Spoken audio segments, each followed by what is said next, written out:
তুমি চলে যাওয়ার পর আমি অনেক চেষ্টা করেছি তোমার মায়া থেকে বেরিয়ে আসতে, কিন্তু আমি পারিনি। প্রতিবার আমি ব্যর্থ হয়েছি তোমার মায়ার কাছে। মনকে অনেক বোঝাতে চেয়েছি যে ছেড়ে গেছে তাকে ভেবে কেন দিনগুলো নষ্ট করছিস, কিন্তু আমি ব্যর্থ হয়েছি মনের কাছে। আমি কিছুতেই তাকে বোঝাতে পারি না তুমি আমার হবে না, তুমি আর আমার নও, তুমি এখন অন্য কারো। মনের সাথে চোখের সম্পর্কটাও যেন খুব গভীর, তাই তো তোমার কথা মনে হলে তোমাকে ভেবে সে কাঁদতে থাকে। কিছুতেই তাকে থামানো যায় না। নিজের ঠোঁট চেপে চোখ দুটোর দৃষ্টি সম্পূর্ণ মেলে দিয়ে চোখের আয়তন বড় করার চেষ্টা করেও আমি ব্যর্থ হয়েছি।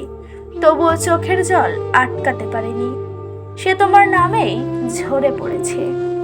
যতবার আমি দূরত্ব বাড়িয়েছি ততবার আমি আরো বেশি কষ্ট পেয়েছি।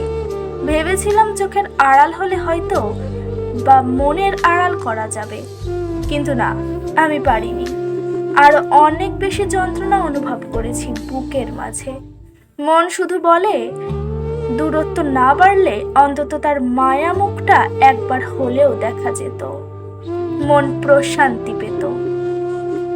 তোমার মায়ায় এতটা ডুবে গেছি যে তুমি অন্য কারো হয়ে যাওয়ার পরও তোমাকে আমি ভুলতে পারছি না।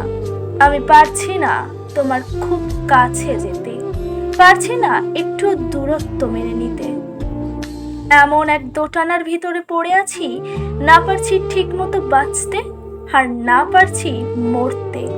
খুব বেশি কষ্ট হয় আমার, জানি তুমি বুঝবে না। তাই আমার আজকাল মনে হয় তোমাকে ভালোবাসতে আমি ব্যর্থ হয়েছি। ব্যর্থ হয়েছি তোমাকে স্বপ্ন দেখাতে, তোমার হাতটা ধরে রাখতেও আমি ব্যর্থ হয়েছি। তুমি পাশে না থাকলেও আমার মন, আমার চোখ, আমার ভাবনা, এই সব কিছুতেই চলে আজকাল তোমার রাজত্ব। আমি শুধু দেহ নামের আমার এই শূন্য খাঁচা নিয়ে না বাঁচার মতো বেঁচে আছি। আমি ব্যর্থ হয়েছি তোমার মায়ার কাছে, আমি ব্যর্থ হয়েছি তোমায় ভালোবেসে।